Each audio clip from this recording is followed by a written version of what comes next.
ত্বকের রং কেন সকলের ক্ষেত্রে আলাদা হয়? এই ত্বকের রং কি কালারের হবে সেটা পুরোপুরি ভাবে নির্ভর করে জেনেটিক্যাল। ত্বকের কিছু গ্ল্যান্ড আছে, ওয়ান অফ দ্য মেলানোসাইট বলে কিছু সেল আছে, সেখান থেকে মেলানিন সিক্রেশন হয়। সেই সিক্রেশন হয়ে বিভিন্ন পাথওয়ের মধ্যে গিয়ে ইউমেলানিন, ফিউমেলানিন এসব পদ্ধতি আছে। মেনলি মেলানিনের জন্যই ত্বকের রং ডিপেন্ড করে কি রঙের কালার হবে, মানুষটা ফর্সা হবে না কালো হবে, শারীরিক ডিপেন্ড করে।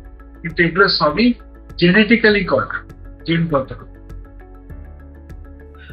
বাজার চলতি ফর্সা হওয়ার ক্রিম কি সত্যিই গায়ের রং হালকা করে?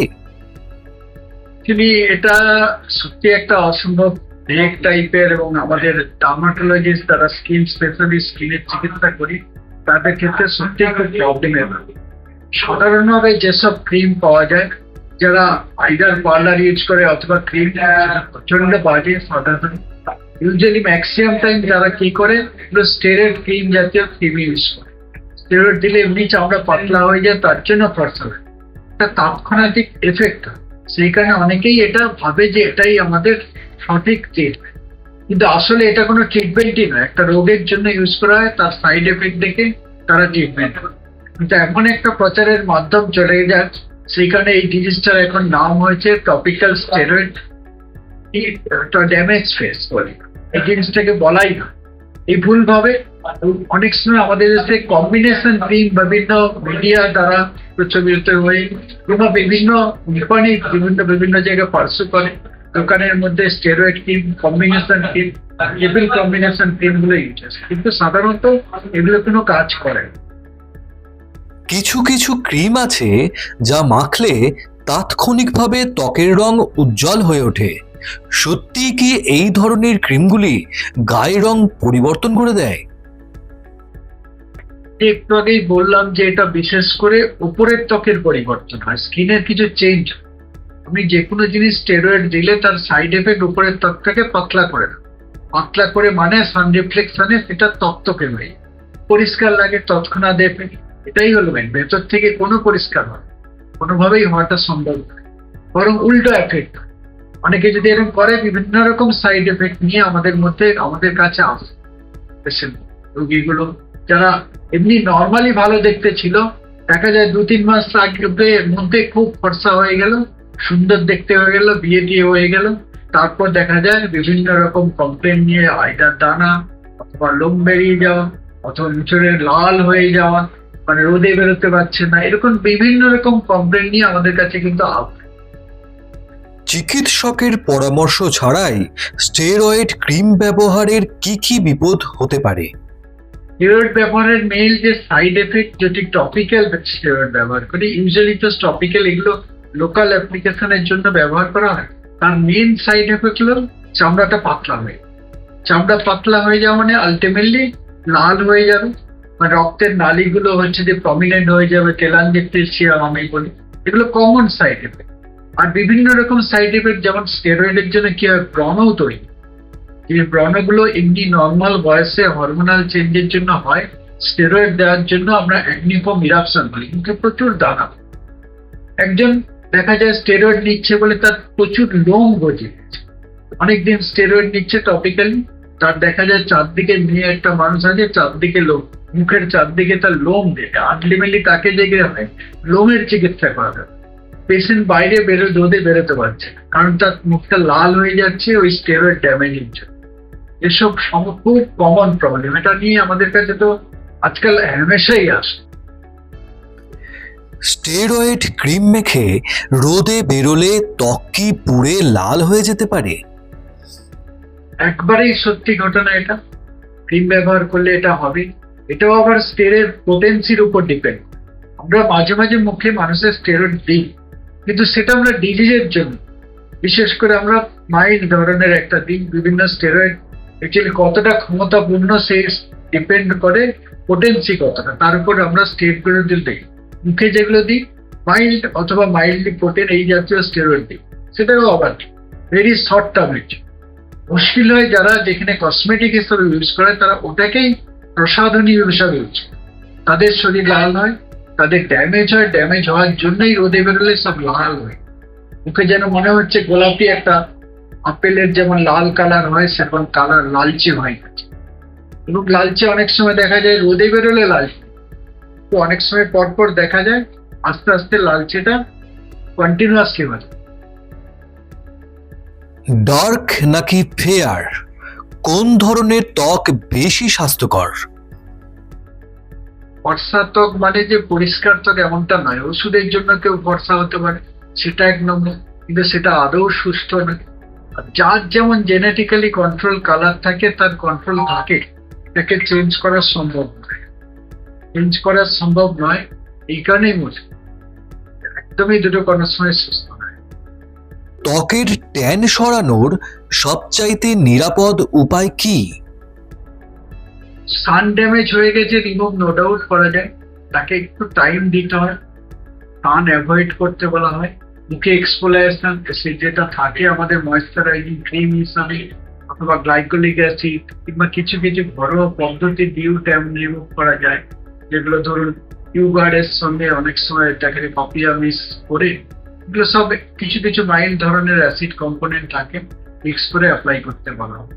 এবং তখন অনেক সময় ট্যান রিমুভ হয়, বিশেষ করে সান এক্সপোজারটাকে বড় করা হয়। আর কিছু কিছু অ্যান্টি অক্সিডেন্ট আমরা খেতে দিই, তো পেশেন্টকে বলি যে জলটা প্রচুর করে খাও, রোদে যখনই বেরোবে কাভার করে বেরো, তার সঙ্গে সানস্ক্রিন ইউজ করো, তাহলে অনেকটাই ট্যান রিমুভ হয়ে যায়, নর্মাল কালার তার মধ্যে ফিরে আসে। ত্বকের রং হালকা করতে অনেকেই লেজার, ইনজেকশন ইত্যাদি ব্যবহার করেন।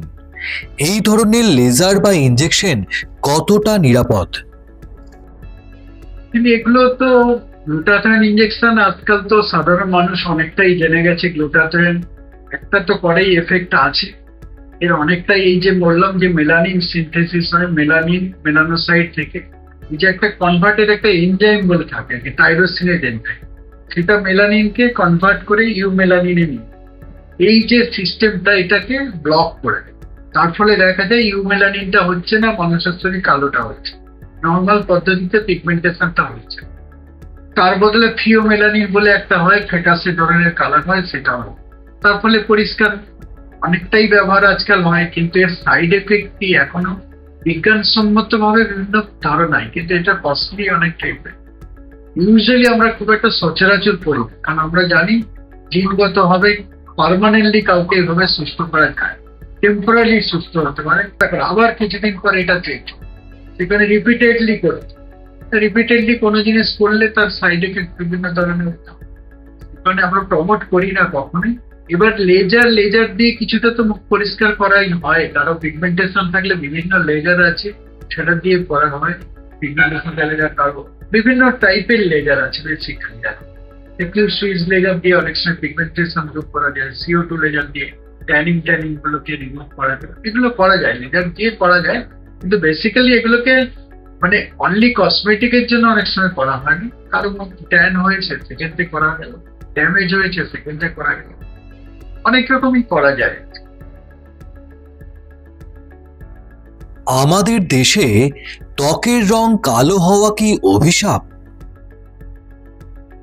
যদি বলেন আমাদের মধ্যে আশীর্বাদও বলা যায়, কারণ আমাদের মেলানিন আছে বলে আমাদের এদেশে ইন্ডিয়াতে ক্যান্সারের প্রভাব অনেক কম। ক্যান্সারের মতো মেলানোমাও এটা একটা বড় ধরনের ক্যান্সার, সেই ক্যান্সার আমাদের দেশে খুবই, তো ওভারঅল যদি ব্যাপারটা ক্যান্সারটাকে তো অ্যাটলিস্ট প্রিভেন্ট করে, এই মেলানিনটাই তো মেইন প্রিভেনশন। অস্ট্রেলিয়া যারা আদার ইউরোপিয়ান কান্ট্রিতে যারা ফর্সা খুবই বেশি, তাদের সবসময় সানস্ক্রিন ইউজ করতে হয়, বাজেটটা অনেক বেড়ে যায়, ক্যান্সারের এই দোকানে অনেক বেশি, ক্যান্সারের জন্য মারা যায় প্রচুর। ওদের দেশে তো এটা বলা যায় যে one of the reason main cause of death, মানে একটা বড় ধরনের কজ মেলানোমা, এটা ক্যান্সার মেলানিনের অভাব। ত্বকের গ্ল্যামার বাড়ানোর উপায় কি কি? তার হিসাবে সানস্ক্রিন করা, জল বেশি খাও, শাকসবজি ফ্রুটস এগুলো বেশি খাও, এছাড়া সে সারাদিনে ঘুমটা যাতে ঠিক হয় তার 7 থেকে 9 ঘন্টা কমা, বেশি টেনশন ফ্রি সব এইভাবে করলে মনে হয় অনেকটাই ভালো। এছাড়া মুখে কি রেগুলার হিসাবে সানস্ক্রিনটা একটা বললাম 3-4 ঘন্টা ইন্টারভালে করা দরকার, তার সঙ্গে প্রত্যেকদিন 2-3 বার করে মুখটা পরিষ্কার করা, যে ক্লিনজিংটা খুব এসেন্সিয়াল। বাইরে থেকে বাড়িতে ফিরে এসে একটা সফট জেন্টাল ক্লিনজার দিয়ে মুখটা পরিষ্কার করা, মাঝে মাঝে মুখটা এক্সফোলিয়েশনস করা, ম্যাসেজ করা, এগুলো খুব জরুরি। করতে পারলে ভালো। আবার ঘরোয়া পদ্ধতিতে যদি কেউ মেনটেন করা রেখে, যেগুলো ইউগার্টস আছে বা এরকম হলুদ আছে, এগুলো পাওয়া যায়। এটাকে অনেকেই ঘরোয়া পদ্ধতিতে করে, এগুলো অনেক ভালো ভালো কাজও হয়। এছাড়া বাইরের কস্টলি বিভিন্ন মার্কেটিং এর ক্রিম তো আছেই, যেগুলোকে এজিং প্রসেসের জন্য কিংবা কালচে বা কমানোর জন্য আমরা ইউজ করি। তার সঙ্গে এগুলো ঘরোয়া পদ্ধতিতে থাকলে অনেক রকমের ট্রিটমেন্টও আমাদের কাছে আছে। কিন্তু সবসময় কাকে ইউজ করতে হবে না করতে হবে সেটা ডাক্তারই কেবলমাত্র বিচার করবে। ত্বক ভালো রাখতে কি খাওয়া উচিত আর কি খাওয়া উচিত নয়? যদি কোনগুলো স্পাইসি ফুড খাবে না, রেডি টু ইট এই খাবারগুলো বেশি খাবে না, তাহলেই অনেকটাই ভালো থাকে। যতটা সম্ভব তেলের জিনিসপত্র কম খাবে, তাহলে অনেকটাই ভালো। ত্বক ভালো রাখতে এক্সারসাইজের কি কোনো ভূমিকা আছে?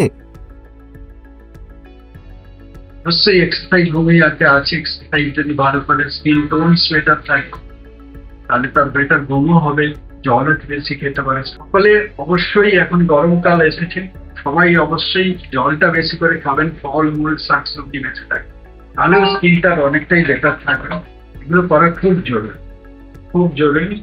সেই কারণে সবাইকে বলছি, রোদে বেশি বেরোবেন না, বেরোলে একটু সানস্ক্রিন অথবা ফিজিক্যাল ব্লকার ছাতা ব্যবহার করুন, ওটা ঢেকে বেরোন এবং জলটা প্রচুর খান, ঘুমটা যাতে ঠিক হয়। আর সবাই আশা করি ভালো থাকবেন। ধন্যবাদ। ফলো করুন বর্তমান।